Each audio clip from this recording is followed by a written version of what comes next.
Hey, it's Shay, and I'm here today with an original book tag. You don't have to know the people in which this book tag is inspired by. You don't have to be in the fandom or anything, but if you do, then that's the bonus.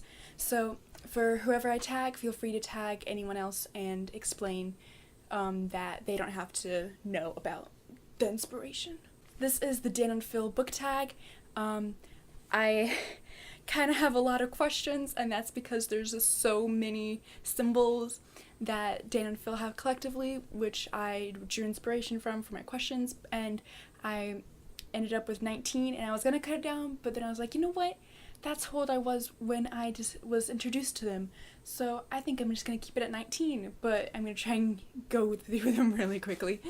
Now the questions are down below in the description, so there you go. The first question is cat whiskers. A book or series where characters decorate their bodies, whether it's with ink, jewelry, or whatever. And for that, I chose Poe from the Graceling trilogy. Poe is a prince from a far-off land, not necessarily far off, but from a different country. And his family is known for decorating their bodies with lots of gold jewelry. The second question is emo hair. A character who's dark and brooding on the outside, but inside's really a sweet cinnamon bun. And for that, I chose Tristan from Love Letters to the Dead. I don't have my copy with me. Crew has it because she's borrowing it and reading it. But Tristan and his girlfriend Kristen are kind of goth-like, but they're really sweet and supportive to the main character. Number 3 is Phil Trash number 1, a character that idolizes another character. And that for me is Boots from the 5-book series Gregor the Overlander. Boots is Gregor's little sister. I believe she's about 3 or 4. Who completely looks up to him and is basically in his care once they reach the Underland. And I just love them so much. They're so sweet. And she completely looks up to him. Goes to him when she gets scared, and it's the sweetest thing ever. The fourth question is BBC Radio, a story involving radio, music, or some other kind of showbiz. That for me is Guitar Nuts by Mary Amato. I read this back in junior high. I believe I was in 8th grade when I read this, and it's about these two characters who meet and they start writing songs together, and so the book even includes the lyrics for the songs and the chords for them, which I thought was really cool, and I thought this was an adorable book. Number 5 is Llamas, a character that loves or has an important relationship with one or more animals. And that for me is Spirit Animals by Brandon Mull and a few other authors, the first book being Wildborn. I've only read the first book, and that was when I was in 9th grade, but it's about these characters who have a spiritual connection with an animal. They're spirit animals, and they basically have to cooperate with each other and learn how to work together to achieve some kind of goal. I forgot what it was, but it was really interesting. The 6th question is Winnie the Pooh, a character that is very articulate, and that for me is Craig from Margaret Atwood's Orcs. And Craig is he describes himself at one point as erudite. He's very smart, he's very intelligent, and he has a very interesting way of speaking that is very clear to understand, but sometimes a little too clear. Number 7 is Weird Kid, a strange protagonist. That for me is, he's not necessarily the protagonist, but the main protagonist. He's not the narrator, but he is one of the main protagonists, and that is Skullduggery Pleasant from Derek Landy's Skullduggery Pleasant series. Skullduggery Pleasant is a skeleton, and he's very quirky in kind of a dark way. There's really interesting, weird details about him, like he lost his head once in a poker match against some mice. He really likes cars, and he's a freaking skeleton detective. Number 8 is Internet Support Group, a supportive or funny Big Brother figure. That for me is Jonas from The Giver by Lois Lowry. I couldn't find my copy right now. I don't know where the hecky dizzle it is, but Jonas is really a protective Big Brother to Gabe. Even though they're not technically related, Gabe is taken into his home by his father, who is basically a nurse, and Jonas kind of cares for the baby and falls in love with Gabe in a platonic way, in a familial way. Number 9 is J-Law and Evan P., a character who is queer. That for me is Apollo from The Trials of Apollo by Rick Gordon.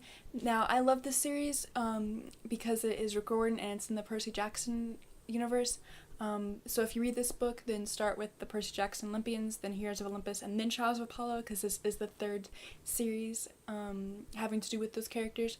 But Apollo is bisexual, and it's very clearly stated that he's bisexual, and he at multiple times describes crushes on boys and girls that he's had. Number 10 is the sexy in screen dance. A character that is body positive, or a character that uses their good looks to their advantage. That for me is Nina from Six of Crows. Now, I have mixed feelings about choosing Nina because she was basically a servant, an indentured servant, because she was considered sexy and she had to like do things that slave owners would want females to do. But there's a point in the book where she uses her good looks to her advantage to distract some guards. Number 11 is Stealing Cereal, a book which has a mystery in which something is lost. That for me is The Book Jumper by Metchild Glacier. There are a couple mysteries, one which a character from a book has gone missing, and one where someone is stealing certain ideas and they have to be tracked down. Number 12 is Existential Crisis, a character that questions life, reality, and the universe. That for me is Edward from Twilight. There are multiple points in this series where he's like, should I really do this? Like, am I already damned? And like, is this morally right and stuff? And I don't know why, but I found that funny. And so, and it's true that he questions life and reality, so. Number 13 is Owl Slide, a weird aspect of your choosing, which is really weird but endearing. That for me is the character BFG from The BFG by Roald Dahl. I read this book when I was in second grade, and I remember the BFG just speaking in a really funny way, like he would be like right or left instead of right or wrong, and he was just so cute, and it's really quirky and endearing. Number 14 is Malapples, a character that makes a dramatic return. That for me is Nico in Son of Neptune. This is the second book in the second series in the Percy Jackson universe from Rick Riordan, so again, go read Percy Jackson Olympians first, and then Heroes of Olympus, and then Trials of Apollo. But there's a character in here who was introduced in the first series named Nico, who Percy, who's on the cover here, has not seen for a while, and it's just very dramatic to the character because they get all excited, and they're like, what happened and stuff, and it was really cool reveal of re-revealing Nico. Is re-revealing a word? Number 15 is Don't Cry, Craft, a character that is recovering from some event or health issue. A character that is recovering from some event or health condition. That for me is, oh my god, what's his name? I want to say his name's Charlie, but I don't remember for sure. That sounds incorrect. But the narrator from Daniel Keyes' Flowers for Algernon, he has some kind of learning impediment or something. His IQ's really low, and he goes through some experiment where his brain is basically forced to be more intelligent, and as the novel proceeds you can see like his writing get clearer and clearer, and it's really sad because at the end, like toward the end, it starts going backwards, and it was sad. Number 16 is Dab Halter, a protagonist with a unique name. That for me is Finch from All the Bright Places by Jennifer Niven. Finch is actually a character's last name. His first name is Theodore, but he goes by Finch, and I think it's a really cute name, and I hadn't heard that before, so the first time I saw it, I was like, this is pretty interesting and really weird. Number 17 is Lady Door, a character that makes innuendos, whether or not they realize it, and I chose Everyone from The Importance of Being Earnest by Oscar Wilde. There are a lot of posh and sophisticated ways of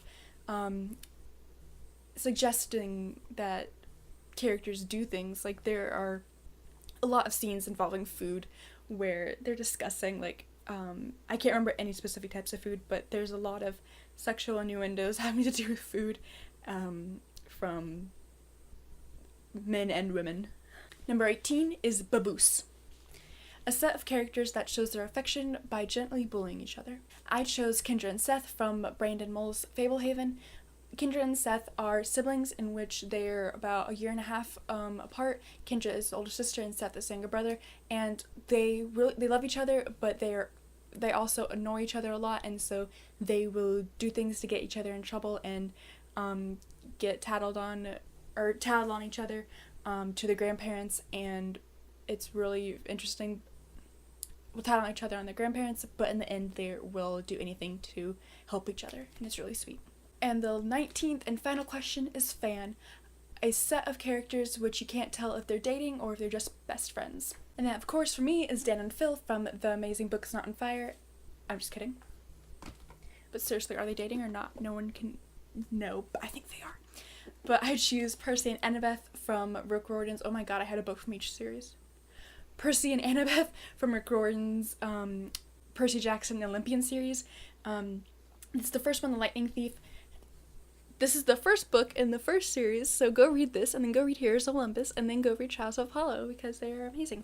But throughout the whole first series, it's really, like, Annabeth and Percy start developing a good friendship, and, like, they're best friends, and then, spoilers, they do start dating a ship named Persebeth, my OTP, and it's just really sweet because they're so supportive of each other, and they are always there for each other, and they've got each other's backs, literally.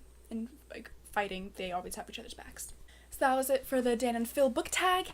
I tagged G from Gigi of Books, and again, you don't have to be in the Dan and Phil fandom to do this book tag. I understand that you won't get a lot of the references, such as Malapples and the cat whiskers, and like basically everything else, but you can still do it. I think it's fun.